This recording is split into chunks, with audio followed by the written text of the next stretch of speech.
Bien, tres puntos mínimos vamos a tratar de ver para empezar ya con los ejercicios de análisis, ¿no? Primer punto, tal vez la clasificación de imágenes, segundo los cálculos de los diferentes índices, coeficientes, que se pueden generar a partir de la mezcla de las bandas espectrales. Y como tercer punto, algunas consideraciones que deberían tener en cuenta ustedes si quisieran enmarcar un proyecto de teledetección, ¿no? Si quisieran desarrollar el proyecto. Entonces, empezando con este primer grupo, la clasificación de imágenes, debemos entender primero que este tema de clasificación, pues inicialmente, o bueno, no inicialmente, en un contexto más general, es lo que se conoce como los algoritmos de aprendizaje automático o el aprendizaje automático, ¿no? Machine Learning. Es lo que generalmente está más difundido, ¿no? Tanto en la serie académica como en la serie web, ¿no? Entonces van a poder encontrar bastante información acerca de clasificación, bueno, basada en Machine Learning, ¿sí? Sin embargo, en el contexto de teledetección y en un contexto de tecnologías de información geográfica, como nosotros conocemos esta operación es como clasificación, ¿no? Es de lo que siempre hemos estado hablando a lo largo bueno, sobre todo en este contexto de tecnologías de información geográfica, ¿no? La clasificación va a ser aquella técnica que pues implica en categorizar una imagen. Esta categorización puede ser de una única imagen, es decir, que tenga una sola banda, o puede ser de una imagen que tenga diferentes bandas, ¿no? Una o dos bandas. Entonces, ¿qué es lo que supone? Lo que supone es que reduce la escala de la variable continua, es decir, digamos, tenemos valores digitales de 0 a 255 y lo que hacemos es agruparlos en 5 o 6 grupos, ¿no? Entonces es lo que trata de realizar, es lo que en realidad vamos a desarrollar al hacer una clasificación, ¿sí? Y la escala a la que se conoce esto es pues una escala categórica. La escala categórica es uno de los productos de teledetección que se pueden obtener. Entonces, básicamente es de lo que trata. Dentro de estos sistemas de clasificación, tenemos dos grupos de clasificación, ¿no? La clasificación supervisada y la no supervisada. Entonces, dentro de la clasificación supervisada, por ejemplo, tenemos distintos métodos o técnicas de clasificación supervisada. Una de estas es la clasificación basada en objetos, que es un tipo de clasificación de tendencia actual, ¿no? Entonces, de hecho, ese es un tema, bueno, si bien decimos tendencia actual, también nos referimos a unos 5 años atrás, que ya está empezando, sobre todo en el contexto sudamericano. Tenemos también la clasificación basada en árboles de decisión, es otro tipo de clasificación. Tenemos clasificaciones supervisadas realizadas por el método Random Forest. Este sí es un algoritmo muy conocido en lo que es el aprendizaje automático, ¿no? Tal vez alguno de ustedes informático conoce más de Random Forest, entendido como un algoritmo de inteligencia artificial inclusive, ¿no? Y el clásico o los clásicos dentro de la detección de los algoritmos de mínima distancia y el de máxima probabilidad. Como último tenemos el SVM, que es el algoritmo del Support Vector Machine, que también es otro algoritmo avanzado dentro de la inteligencia artificial, ¿no? Entonces los he puesto en asteriscos los tres tipos o los 4 métodos de clasificación supervisada que en esta situación y en este contexto y en esta temporada se encuentran en auge, ¿no? Son tema de investigación de cómo mejorar estos algoritmos, estos métodos, ¿no?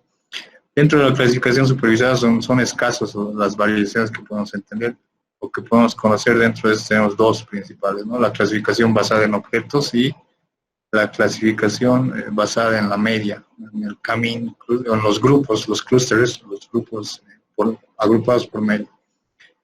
Dentro de ese, digamos, dentro de la teledetección clásica, hablaban de un tercer método de clasificación, que era el mixto, ¿no? Y en realidad lo que trata este mixto es que puede empezar con una clasificación no supervisada y luego se le realiza la clasificación supervisada o viceversa, o se puede empezar con una supervisada y termina con una no supervisada.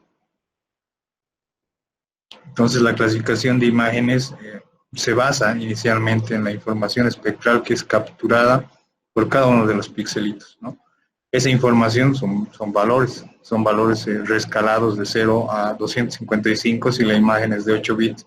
Entonces lo que se hace es que esa información son los datos de entrada que nosotros vamos a poner y en base a los datos y al patrón que podemos encontrar dentro de esos datos va a agrupar cierto grupo de píxeles. Lo que en general se trata de hacer es agrupar píxeles que tengan similitud espectral, ¿no? Es decir, los píxeles que sean de suelo, pues tienen la firma espectral del suelo y los va a tratar de agrupar, ¿no? Entonces es lo que trata de hacer estos algoritmos de clasificación.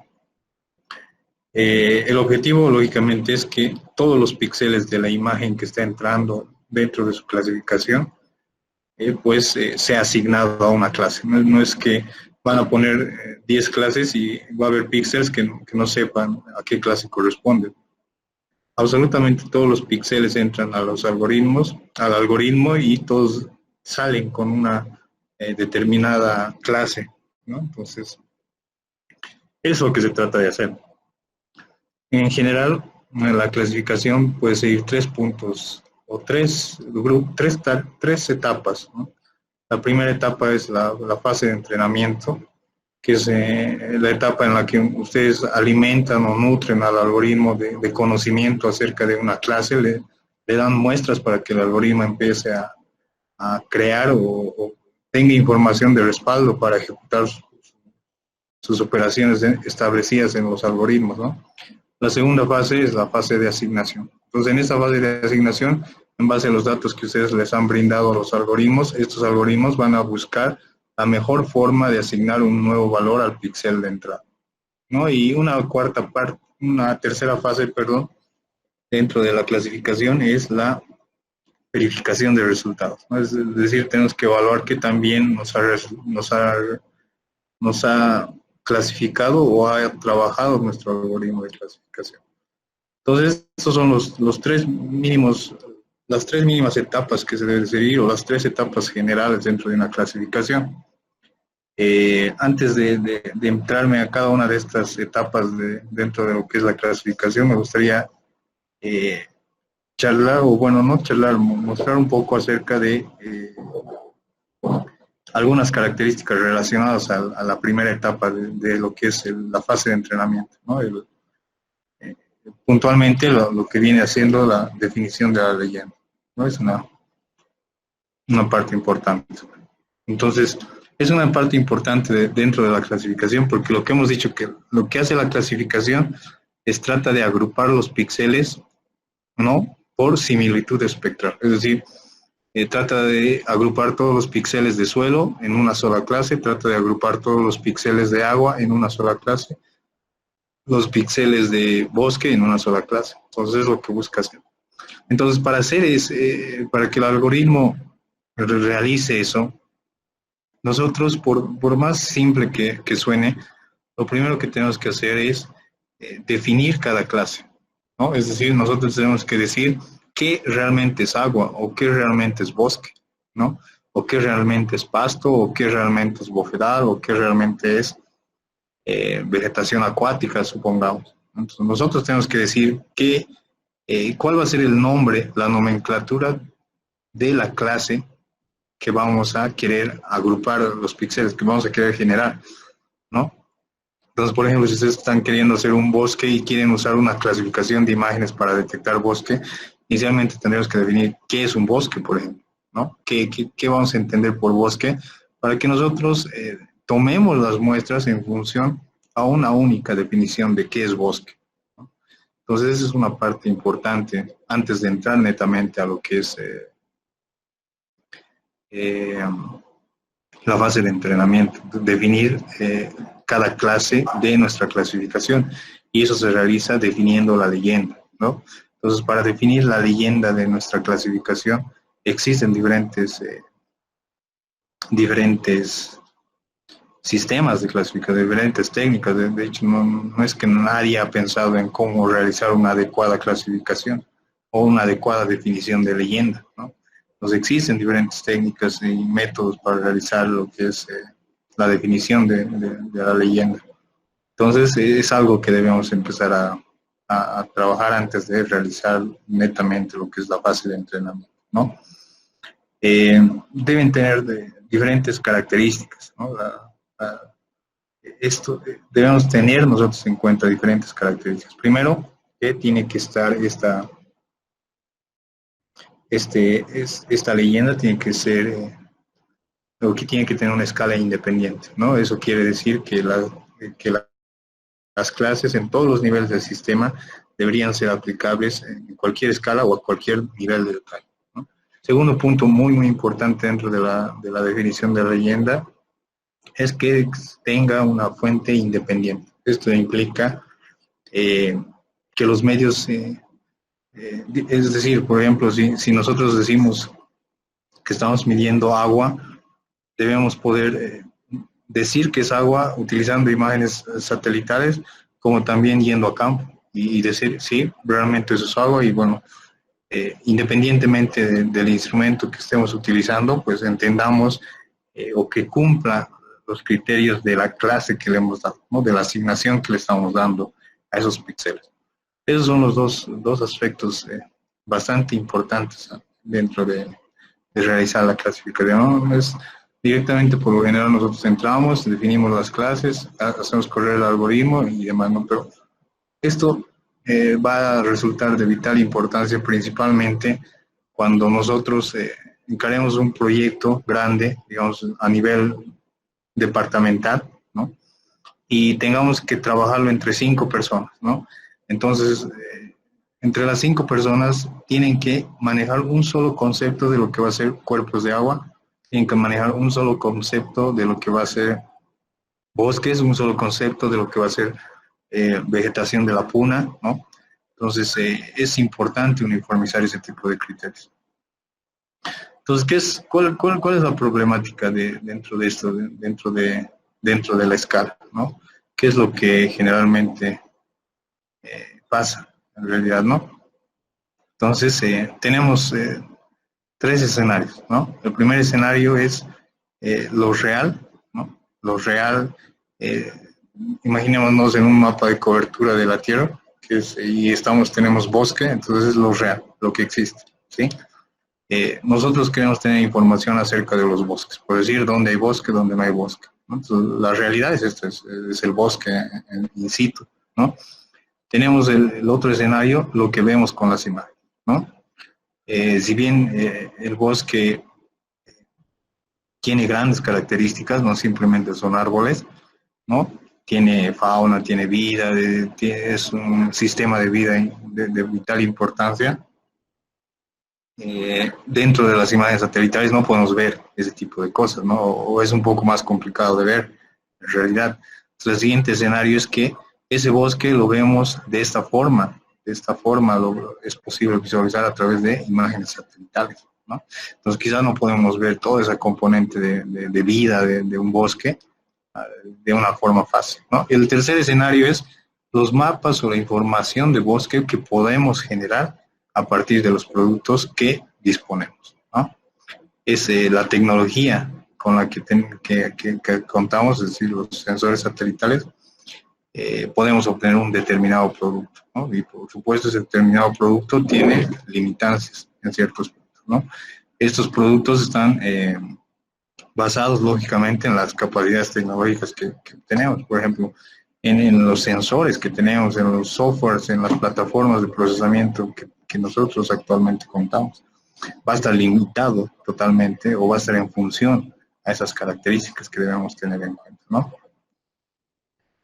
Y lógicamente lo que está pasando, digamos, en la actualidad, el desarrollo de software, las mejoras computacionales, la mayor disponibilidad de imágenes satelitales, lo que nos está permitiendo es que mejorar nuestros productos, a través del procesamiento de imágenes satelitales, ¿no? Es decir, cada vez podemos mejorar un poco más en el tema de obtener productos más precisos, ¿no? De mayor confiabilidad y, bueno, en tiempos más cortos. Y bueno, lo ideal es tratar de nosotros llegar, que queremos que esos productos que podemos obtener a través de datos de teledetección sean lo más reales posibles, ¿no? Es decir, y cuando sean lo más reales posibles, que pues sean productos que sean realmente necesidad de los usuarios, que cumplan las necesidades de los usuarios, ¿no? Entonces, ¿cuál es la problemática dentro de la definición de una leyenda, ¿no? Parece simple definir qué es agua, ¿no? ¿Qué es un cuerpo de agua? ¿O qué es un bofedal? O demás tipos de cobertura que puedan existir dentro de una imagen satelital. Entonces, la problemática principalmente es en definir los clasificadores de una imagen, es decir, los elementos que nos van a permitir clasificar cada una de las clases, ¿no?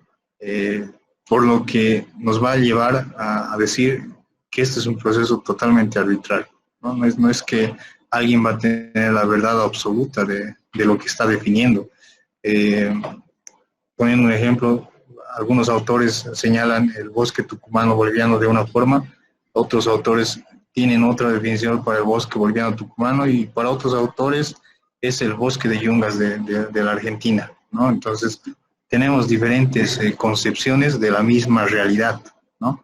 Entonces, si se dan cuenta, nosotros en lo que en realidad vamos a hacer definiendo un sistema de leyenda, es decir, nos vamos a poner reglas que van a ser arbitrarias, pero van a ser replicables. No todos vamos a poder entender las reglas que podamos definir, ¿no? Entonces, debemos entender que, por supuesto, cada persona puede clasificar de diferente forma, ¿no? Esa es la problemática, no es tan sencillo, ¿no? Entonces, lo que hay que hacer es llegar a un consenso técnico para definir cada una de las clases y, bueno, en función de esa definición que puedan realizar, pues van a poder empezar a hacer el entrenamiento, ¿no? El entrenamiento de cada una, es decir, tomar las muestras de cada una de las categorías que nosotros queramos que contenga nuestra clasificación. Entonces, como les explicaba, tenemos diferentes, no es que recién se está pensando en esto de buscar soluciones para definir una clase dentro de una clasificación. Una de las que tiene más años, uno de los sistemas que tiene más años en esto y bastante aplicado, pues ha sido el Corin-Lancover, ¿no? El Corin-Lancover no es más que un sistema de clasificación. ¿Qué es lo que va a tratar de hacer el Corin-Lancover? El Corin-Lancover lo que va a hacer es tratar de darnos las ideas, pautas, procesos para definir diferentes clases, ¿no? Para definir qué es un bosque plantado, para definir qué es un bosque denso, para decir qué es un bosque bajo, ¿no? Sin embargo, desde hace un par de años, en muchos países, incluidos el nuestro, hemos entrado en la problemática de ver qué tan eficiente es aplicar el sistema de clasificación de Corin-Lancover, ¿no? ¿Qué tan eficiente puede resultar para nuestra realidad, ¿no? Entonces, el principal problema que se ha identificado en diferentes estudios es que resulta un sistema de clasificación, sí, que nos guía a definir cada una de las clases, es así, ¿no? Es una forma clásica, sí, pero el inconveniente que tenemos dentro de esto es que resulta un sistema de clasificación basado en la narración, ¿no? Y si nosotros queremos definir elementos utilizando texto narrativo, pues va a ser todavía más compleja la situación o va a ser más problemático el asunto de definir una determinada clase, ¿no? Ese es un punto muy a tener en cuenta. Lógicamente, el Corin-Lancover tenía su forma de plantear la definición en diferentes niveles, ¿no? Podíamos poner desde un nivel 1 hasta un nivel 5, y bueno, trataba de categorizar o agrupar las diferentes clases que puede haber, ¿no? Por ejemplo, dentro de lo que es las superficies agrícolas, pues podía buscar cultivos transgénicos y tal vez cultivos rotatorios y cultivos permanentes, ¿no? Sin embargo, la problemática aquí es, bien, según Corinne Lancover, si tú tienes superficie agrícola, divídela en dos grupos, ¿no? En el grupo de cultivos permanentes y los cultivos rotatorios o transitorios. Pero el problema era en cómo definimos o cuál va a ser la diferencia entre un cultivo permanente y un cultivo rotatorio, ¿no? Entonces, si bien nos puede decir que son cultivos que generalmente están un determinado periodo y luego, por ejemplo, el permanente que está periodos largos, ¿no? Simplemente nos dice, es un tipo de cultivo que se mantiene en periodos largos. Y por otro lado, el cultivo rotatorio es el tipo de cultivo que generalmente cambia en periodos cortos, ¿no? Pero se dan cuenta, el vacío ahí es cuánto quiere decir periodos largos y cuántos meses quiere decir periodos cortos, ¿no? Definir, dar valores o parámetros que nos permitan categorizar de una forma objetiva esto, ¿no? Y no quede simplemente en apreciaciones personales que uno pueda tener, ¿no? Por ejemplo, puede que para mí 9 meses resulte un periodo largo y para otro técnico resulte 8 meses. Y lo propio pasa en la bibliografía, ¿no? En la bibliografía para algunos autores botánicos 8 meses es suficiente y para otros autores botánicos también 7 meses es suficiente. Entonces, ¿qué es lo que va a generar? Lo que va a generar es mala interpretación, mala definición de la clase que estén pretendiendo mapear, ¿no? Entonces, lo que debemos tener en cuenta, tal vez lo señalo aquí, algunas dificultades de tener ese tipo de aplicar ese tipo de leyenda que trata de ser una leyenda de tipo narrativa, ¿no? Principalmente no presenta una estructura lógica, ¿no? No podríamos nosotros razonar de una forma eficiente y objetiva el tipo de grupo que pertenece, ¿no? Van a presentar vacíos y discrepancias, ¿no? Va a haber momentos en los que no vamos a poder nosotros definir una clase, ¿no? Vamos a poder decir, ¿esto a qué corresponde? ¿Qué tal si periodos largos es 8 meses y periodos cortos es 6 meses? ¿Y qué pasa con 3 meses, no? Entonces, este tipo de cosas nos va a generar, ¿no? Exceso de sinónimos. ¿Qué quiere decir? Exceso de sinónimos, muchos términos para un mismo concepto, ¿no? Cuando, por ejemplo, nosotros queremos definir vegetación de puna, existe el mapa de vegetación o otro tipo de cartografía generada y todo el nombre, en realidad lo que trata de hacer es resumir vegetación de puna, ¿no? Ese tipo de problemáticas al usar un sistema de clasificación de leyenda muy narrativo, ¿no? Exceso de anónimos, muchos conceptos para un mismo término, ¿no? El otro punto que dificulta esto es que dificulta el generar un marco conceptual para base de datos, ¿no? Eso sí, principal para aquellos que traten de utilizar la teledetección como fuente de datos de un sistema de información geográfica. Lo que va a hacer, lógicamente, va a dificultar el marco conceptual en el diseño de una base de datos, ¿no? Definir ese tipo, presentarlas, almacenarlas y, bueno, analizar ese tipo de información, ¿sí? Un último punto, podemos decir que existen diferentes conceptos equivalentes y formales, es decir, equivalentes y formalizados en el sentido de que sí tenemos autores que tienen discrepancia en la definición de una u otra clase, ¿no? Entonces ahí estamos en excesivo problema, ¿no? Entonces esto es una de las problemáticas recientes en el ámbito de teledetección, ¿no? Es decir, ¿y cómo nos hemos dado cuenta o cómo entiendo yo que los autores han percibido que estamos por mal camino en usar este tipo de clasificaciones de leyendas? Es cuando queremos hacer las comparaciones temporales, ¿no? Cuando queremos evaluar nuestro mapa de cobertura del 2010 con el mapa de cobertura del 2015 con el mapa de cobertura del 2020, ¿no? Entonces, al querer hacer esa evaluación, si nosotros hemos entendido de diferente forma a la anterior, digamos, bosques, lo que vamos a tratar de ver es qué ha entendido otra persona por bosques, ¿no? Entonces, ese tipo de problemáticas es importante tener en cuenta, ¿sí? Otra solución que les puedo presentar, tal vez algunos ya la conocen, es el Land Cover, el sistema de clasificación de cobertura de la tierra, ¿no? Este es un sistema de clasificación implementado y desarrollado por la FAO, ¿no? Este sistema ha ganado bastante bastante popularidad, principalmente por enfocarse a resolver el problema de utilizar un sistema de clasificación narrativo, ¿no? Es decir, nos damos cuenta o puntualiza que es un problema definir una clase simplemente basado en texto y no así en un indicador o clasificador que nos permita agrupar los diferentes elementos que pertenezcan a una imagen satelital, ¿no?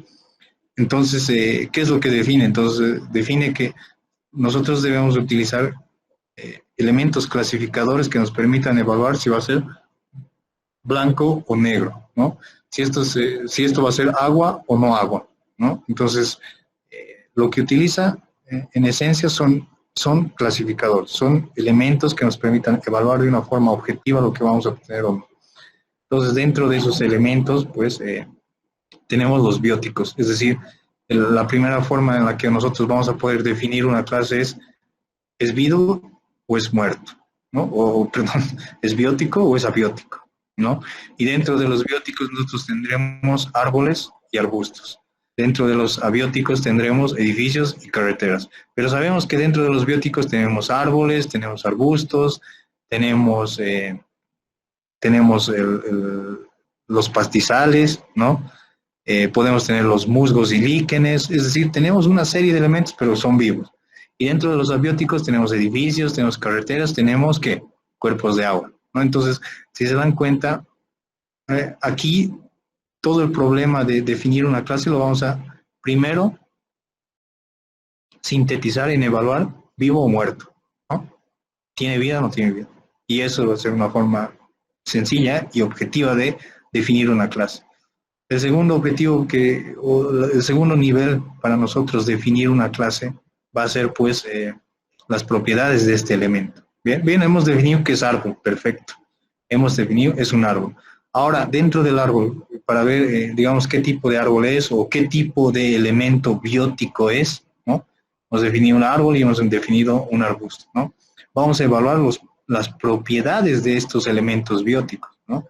Y dentro de esas propiedades tenemos que nosotros lo mismo, buscar un clasificador que nos permita definir de forma objetiva un determinado elemento, ¿no? Entonces, una de las propiedades de los elementos son los atributos fisionómicos, ¿no? Y dentro de los atributos fisionómicos, por ejemplo, tenemos tres tipos de atributos fisionómicos, ¿no? Busto o es pasto, pastizales, ¿no? También puede ser musgos, ¿no? Entonces, en este caso, ¿qué es lo que evaluamos? La fisionomía del elemento. Hemos dicho que bióticos es vida, perfecto, ahora evaluamos la fisionomía de ese elemento biótico, ¿no? ¿Qué tipo es? Entonces, y dentro de eso todavía podemos nosotros evaluar un poco más, ¿no? Dentro de esos atributos fisiológicos en el sentido de qué altura tendrá, ¿no? Si es que, por ejemplo, hemos llegado ya, tenemos árboles, arbustos y pastos. Entonces, dentro de árboles yo quiero dividir un poco más. Entonces, podré dividir, si yo quiero, por altura de árboles, ¿no? Podré dividir por fenología de árboles, ¿no? Y podré dividir incluso por tipo de hoja de estos árboles. Entonces, se dan cuenta, en este tipo de clasificación, todo es un sistema de sí y no que nos va a permitir definir cada elemento de una forma objetiva. Vamos a tener esa problemática, ¿no? Y es decir, que el mapa que yo haga o la información, es decir, imagínense que yo estoy evaluando bosques, ¿no? Y si yo defino bosques y defino claramente qué elementos he utilizado para definir bosques, pues ese mapa lo van a poder actualizar o van a poder comparar mi información con información en el 2020, el 2025, el 2030 hasta el 2050. ¿Por qué? Porque van a saber exactamente qué es lo que yo he querido mapear, ¿no? Pero si por otro lado, y bueno, la definición que tenemos dentro de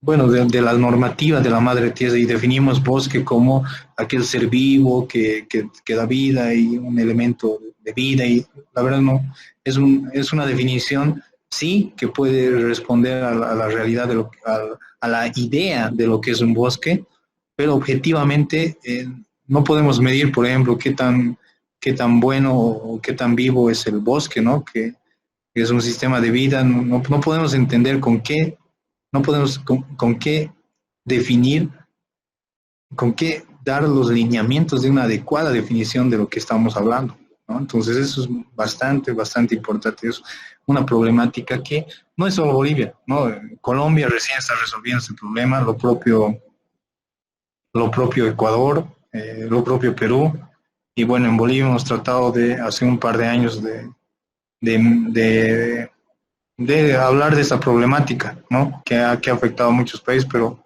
todavía estamos en ello, en algunas experiencias, lo poco que conozco, ¿no? Entonces, lógicamente, podremos evaluar, así como las propiedades, algunas características de, digamos, de los atributos que no tienen fisionomía, no sé, ¿no? O podemos evaluar, no, que no tienen fisionomía, perdón. Si bien tenemos atributos fisionómicos, es decir, del elemento, podemos evaluar también atributos que no son parte del elemento, ¿no? Pero de alguna forma, no son parte del elemento propio, pero de alguna forma están en función al contexto de ese elemento, la artificialidad, ¿no? Podemos tener, por ejemplo, árboles de una determinada altura y de una determinada fenología y de un determinado tipo de hoja, pero que algunos sean árboles naturales y que otros sean árboles artificiales o árboles plantados, la artificialidad, ¿no? Si eso es natural o no, la práctica de manejo que se está ejecutando, ¿no? Y en último nivel, bueno, la florística que pueda tener determinado elemento. Y por último, si podemos hablar de los elementos o de las características de los elementos, y bueno, nos centramos en lo que, en el contexto en el que se ha desarrollado el elemento, también podemos elaborar o también podemos utilizar clasificadores que evalúen eh, elementos externos a el objeto, ¿no? Entre esos, pues, el clima, la forma del terreno, los aspectos geográficos, topográficos y demás.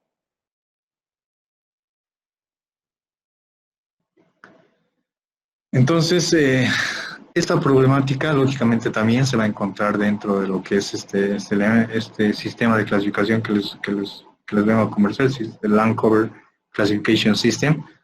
Pero bueno, habrá algo que nosotros, es decir, si bien este sistema no está al 100%, eh, cubre todas las demandas, pues, pero es ajustable. Es decir, ustedes imagínense que esto ha sido aplicado inicialmente en Italia y en una realidad nacional en Bolivia, no ha considerado algunos elementos, pero los beneficios de utilizar este sistema de clasificación es pues que considera de que alguien puede querer aumentar más clases, alguien puede querer o puede necesitar realizar o identificar un clasificador para nuevas clases, ¿no? Entonces, está abierto ese elemento. Una de estas nuevas clases recientemente evaluada ha sido para el tema de, por ejemplo, de quema, ¿no? Es lo mismo decir, y ya entramos en un problema similar al del Corin Lancover, ¿no? Es lo mismo decir vegetación de estado vivo o muerto, o es lo mismo decir área con incendio, ¿no? Entonces, ¿cuál es la diferencia ahí, por ejemplo, si queremos ser más exquisitos, ¿no? ¿Cuál sería la diferencia entre decir un sistema húmedo, un semihúmedo y un húmedo seco? Pues para esto necesitamos valores, ¿no? ¿Cuánto por ciento, en qué unidades estamos midiendo el húmedo, el semihúmedo y el seco, ¿no? Entonces, ese tipo de cosas, claro, por supuesto, se pueden ajustar y se deben ajustar. Entonces, la problemática que les decía, ¿no? Principalmente de algún proyecto que había participado, ¿no? Lo que queríamos hacer era actualizar, digamos, la cobertura de bosques, del bosque tucumano boliviano, o del bosque yungueño argentino, o del bosque tucumano, ¿no? Es decir, cuánto bosque teníamos antes del tucumano y cuánto tenemos ahora. Entonces, la problemática era que no sabíamos, si bien decía bosque, el bosque Tucumán es aquel bosque rico en biodiversidad, lleno de características húmedas, o bueno, con alta presencia de temperatura, de árboles achatados, y, o sea, daba una definición narrativa, pero no objetiva. No sabíamos a qué se refería húmedo, en qué se mide la humedad, cuán húmedo, desde qué número, desde qué valor de humedad es Tucumán y desde qué valor ¿no? Generalmente caliente, decían, entonces desde qué grado podemos evaluar que es con un clima cálido y desde qué grado con un clima no cálido, ¿no? Ubicado en las serranías de Bolivia y bueno, si bien tenemos una idea de las serranías, no tenemos los límites de una serranía, ¿no?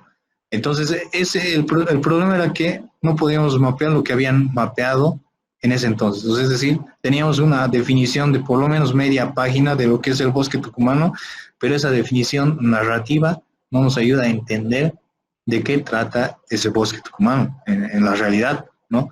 Y el otro problema que les va a generar es que cómo puedes evaluar qué tan bien está tu producto si no conoces realmente de qué estás hablando, ¿no? ¿Qué es exactamente el bosque boliviano tucumano?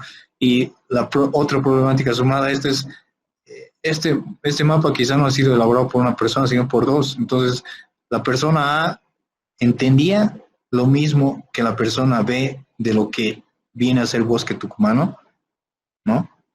Entonces, bueno, personalmente conocí muchos personas técnicas que han realizado o han desarrollado proyectos de teledetección hace años atrás, pues tenían la última palabra dentro de la interpretación, ¿no? Si ellos veían algo de color rojo, esto es bosque y es bosque. Y otro podía decir, no, entonces, no, pero se obedece al más experto, ¿no? Entonces, nos estamos basando mucho en lo que son los criterios de interpretación de una imagen, ¿no? Esa era una problemática y la problemática que genera es que no podemos actualizar la información, fíjese, en las diferentes versiones, ¿no? Entonces, dependiendo del concepto que uno le pueda dar, va a definir la clase y por tanto va a mapear el objetivo, ¿no?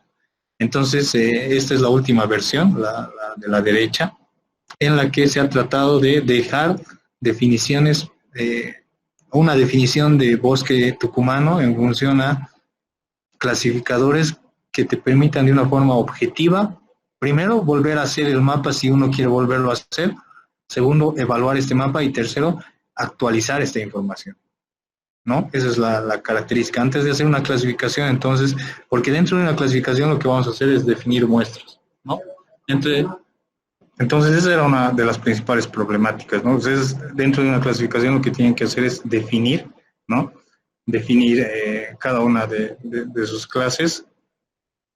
Y bueno, ¿para qué? Para decirle al algoritmo, esto es bosque boliviano tucumano, ¿no? Entonces, antes de ustedes decirle al algoritmo, ustedes tienen que entender qué es lo que realmente quieren que identifique como bosque boliviano tucumano, por ejemplo, ¿no? Entonces ahora sí podemos entrar con esa breve introducción a la fase de entrenamiento. Entonces lo que nosotros hacemos en esta fase de entrenamiento es generamos muestras para entrenar a nuestro algoritmo. Por eso ahí el tema de entrenamiento, ¿no?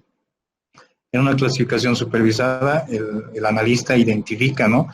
Dentro de las imágenes, las muestras que van a representar diferentes elementos de la cobertura, ¿no?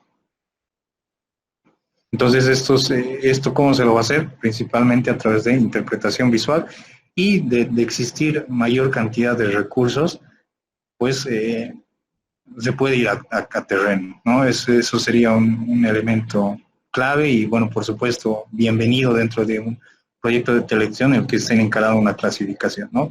Dos formas de hacer esto, de generar datos de entrenamiento. La primera forma es, pues, a través de interpretación visual y la segunda forma es a través de salida de datos a campo, ¿no?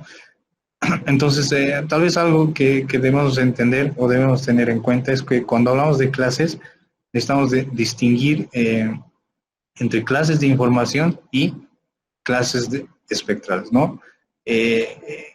Clases de información van a ser, pues, los elementos que vamos a finalmente obtener, ¿no? Y las clases espectrales, pues, van a ser aquellas agrupaciones que tengan una determinada signatura espectral, ¿no? Entonces, por ejemplo, podemos tener dos clases espectrales similares, ¿no? Similares que correspondan a una clase de información.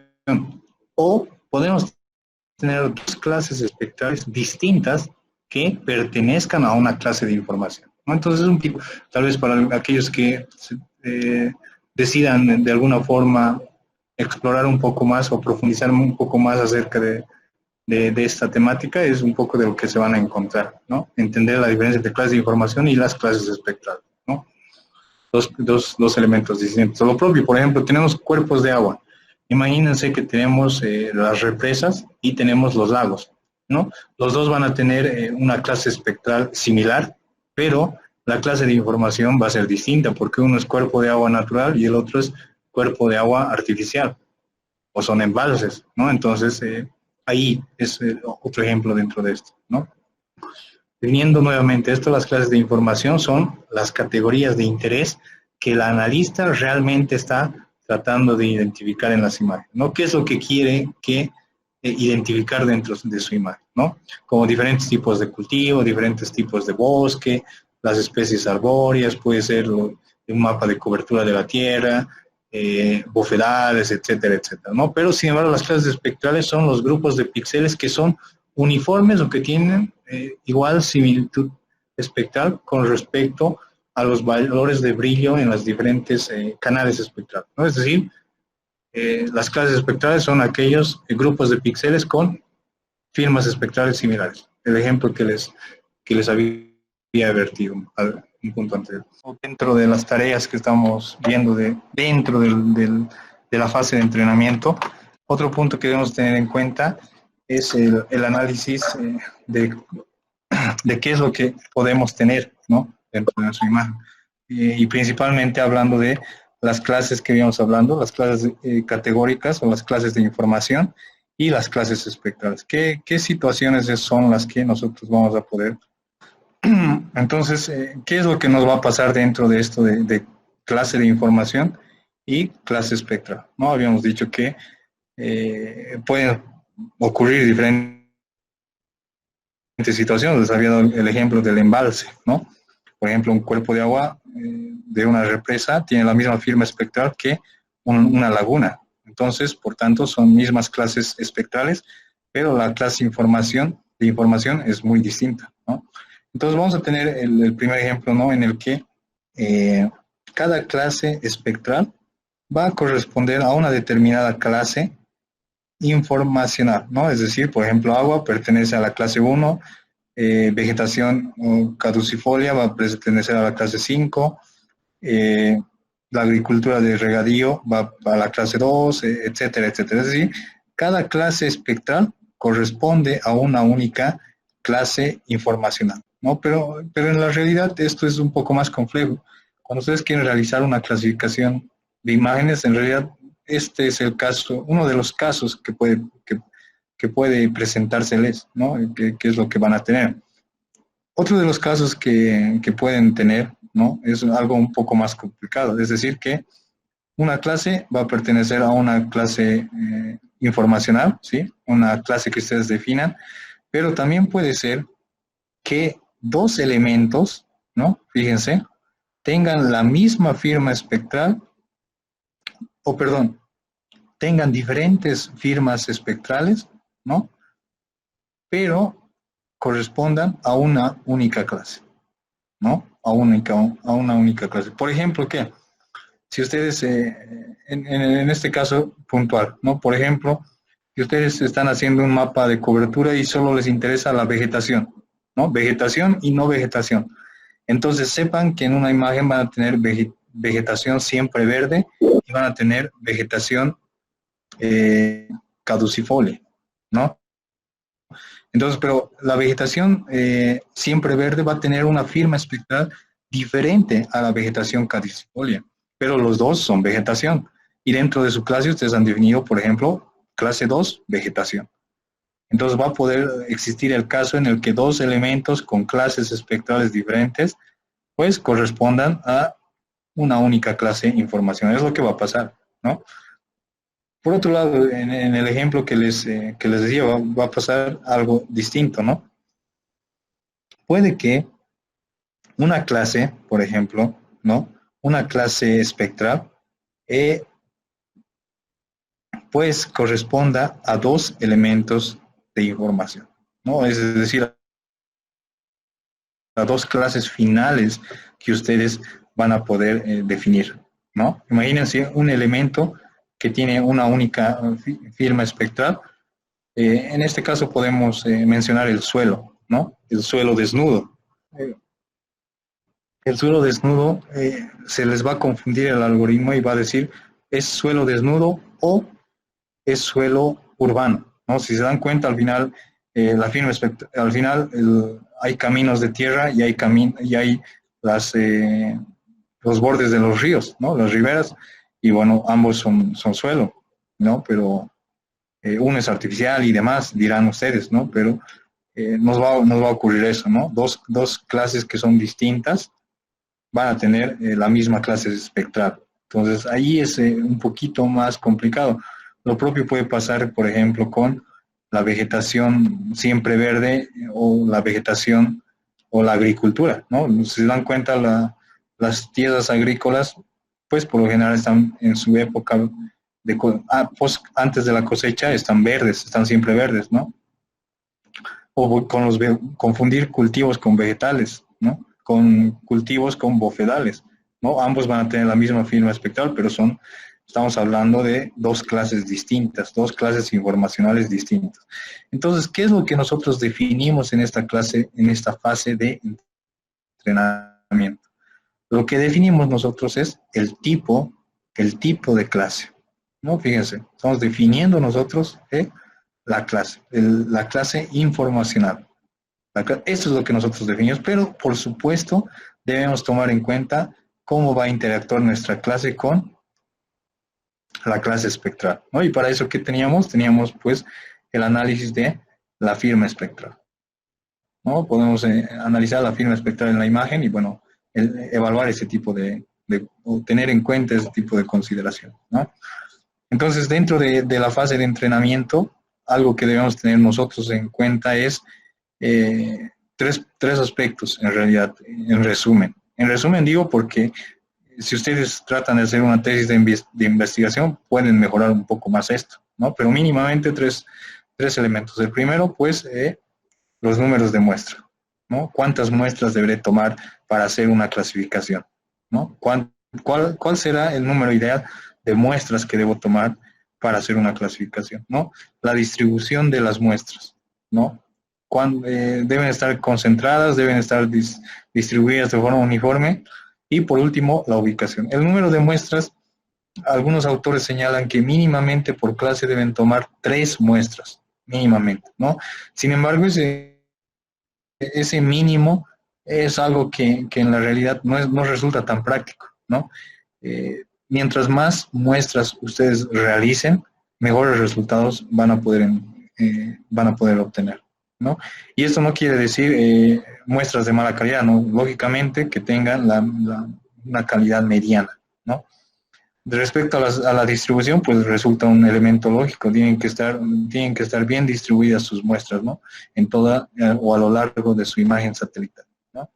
La ubicación tiene que estar definidas en lugares claves en el sentido de lugares con contraste, es decir, por ejemplo, tenemos vegetación natural y tenemos vegetación de puna, o perdón, tenemos vegetación, tenemos, por ejemplo, herbazales y tenemos vegetación de puna, y por herbazales me refiero a vegetación medianamente verde, ¿no?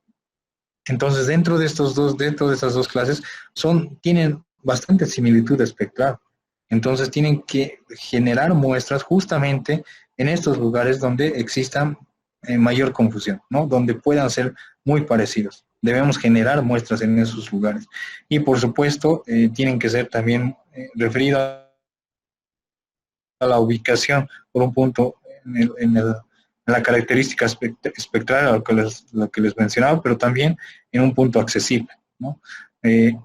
Por ejemplo, si ustedes tienen un proyecto en el que pueden ir a campo, eh, necesitan poner las muestras en lugares donde sean accesibles y donde se necesiten, ¿no? No pueden poner, por ejemplo, muchas muestras en el mismo lugar, ¿no? En esta montaña, por ejemplo, tenemos eso y poner todas aquí y tampoco entramos, ¿no? En realidad hay que tratar de ubicar esto en lugares donde exista un contraste, es decir, aquí existe vegetación dispersa y aquí un tipo de vegetación más densa, entonces tratar de ir a los dos lugares.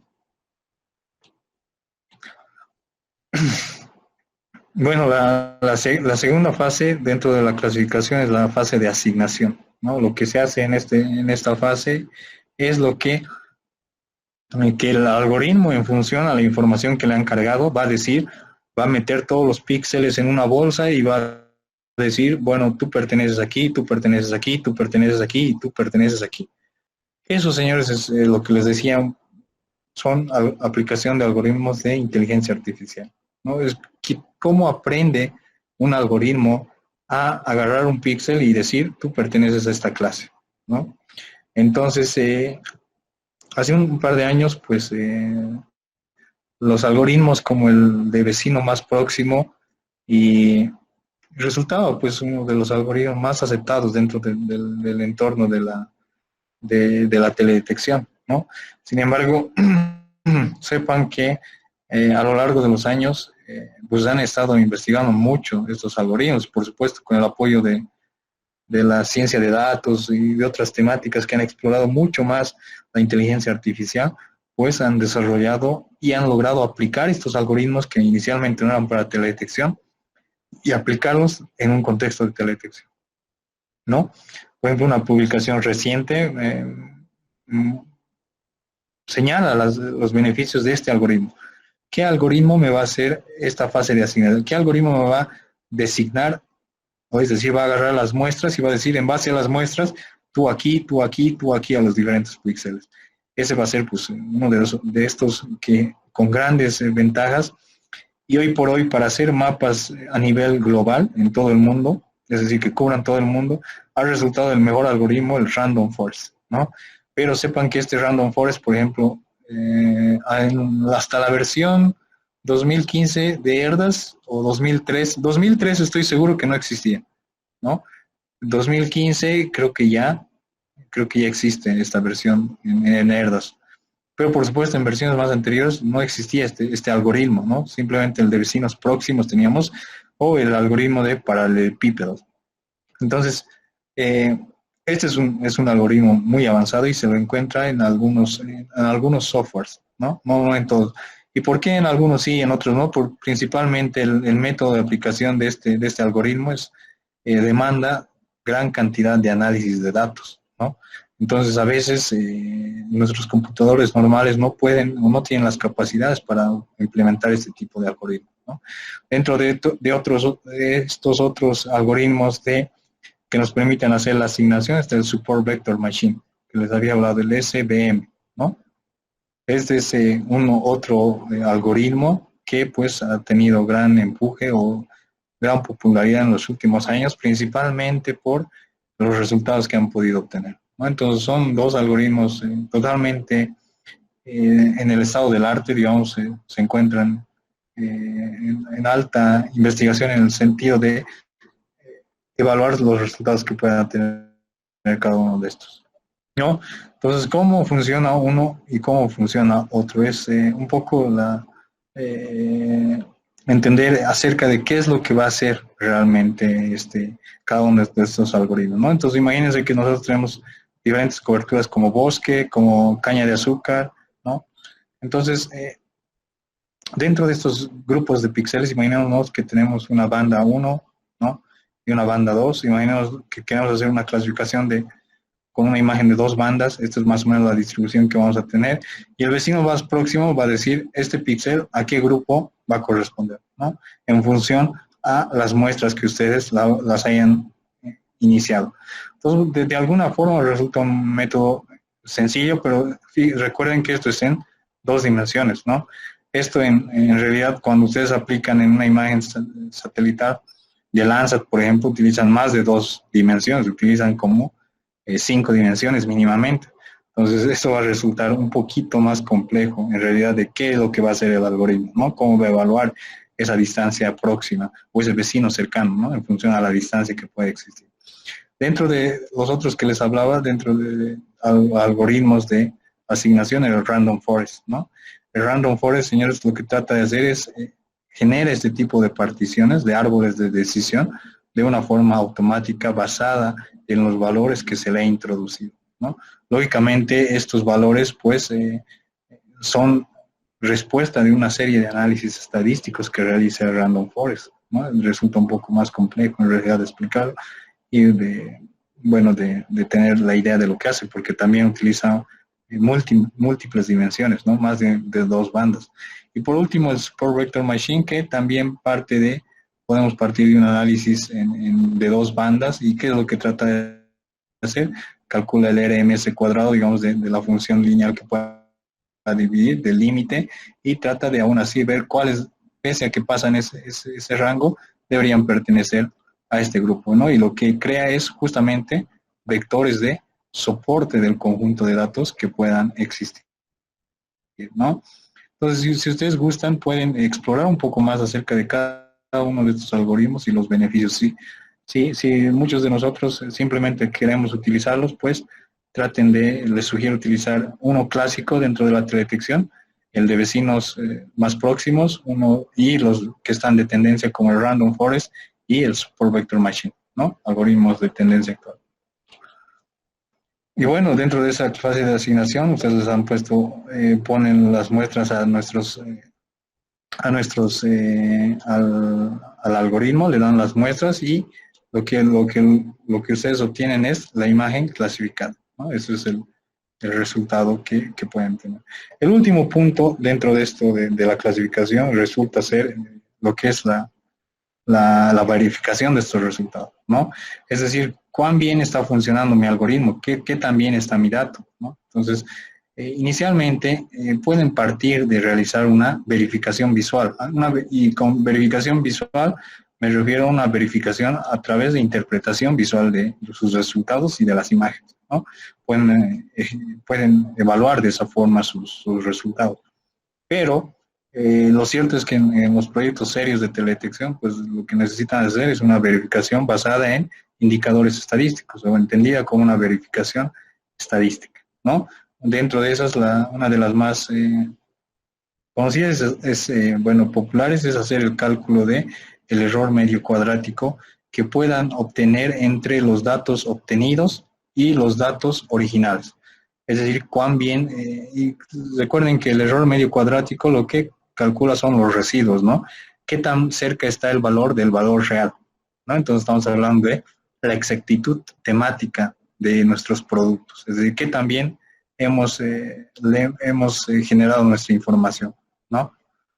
Entonces, dentro de una de ellas es el cálculo del error medio cuadrático. Las técnicas clásicas dentro de la teledetección han sido, pues, la matriz de confusión, la fiabilidad global, la fiabilidad del producto y del usuario, el estadístico capa, y sepan que esto todavía está creciendo mucho más, ¿no? Es decir, recientemente, el 2017, han surgido nuevas publicaciones acerca de la evaluación, y no solo evaluación de los resultados, sino cómo mejorar, cómo hacer ajustes estadísticos para mejorar los resultados que tenemos, ¿no? De esa forma se puede reducir de una forma estadística el error que pueda tener nuestro resultado, ¿no? Es bastante interesante este tema de investigación, pero bueno, mínimamente en los proyectos de teledetección en los que estén haciendo clasificación de imágenes, lo que tienen que hacer son este tipo de cálculos de estos indicadores para verificar, ¿no?, los resultados que puedan obtener.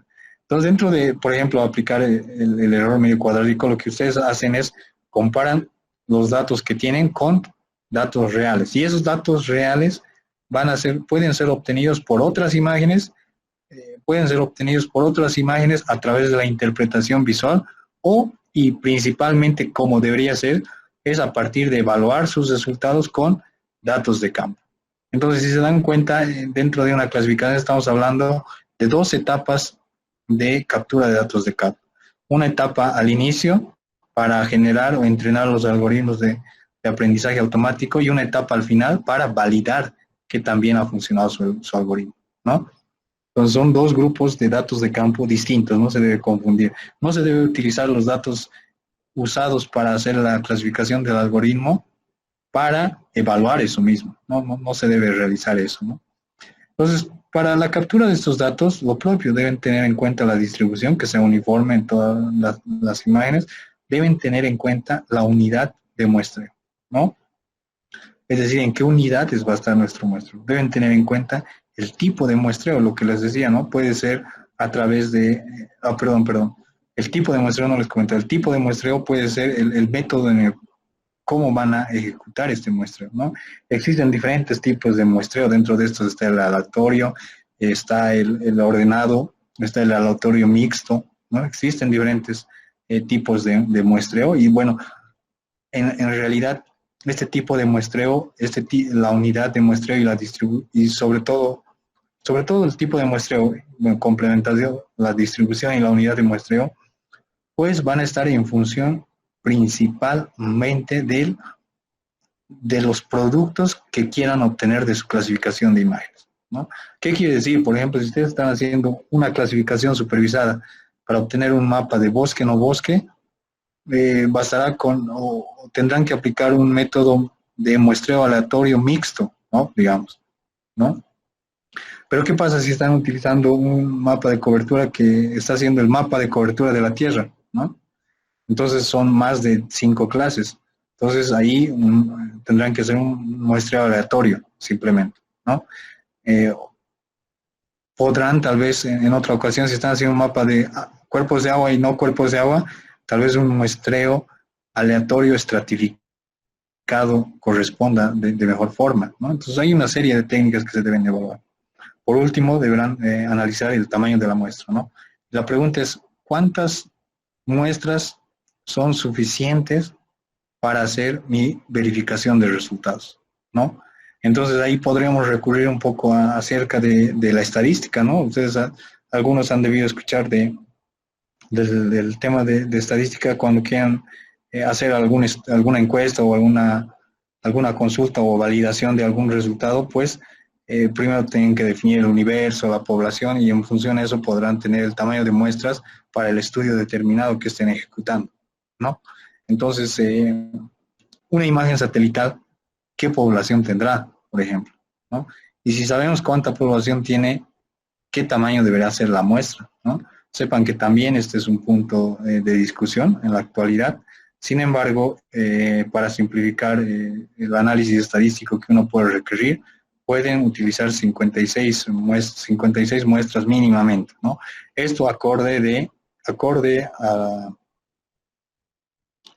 a los estudios realizados y a los análisis realizados y presentados dentro del libro de Emilio Chubieco, en el que se considera uno de los números mínimos para hacer una evaluación de exactitud, ¿no? Si ustedes basan su análisis en en técnicas netamente estadísticas, quizás van a poder obtener 256 como número mínimo de muestras. Por supuesto, esto va a estar en función, nuevamente les repito, a los objetivos con los que hayan realizado una clasificación de imágenes, ¿no? No es lo mismo hacer una clasificación para bosque, no bosque, que una clasificación para mapa de cobertura de la Tierra.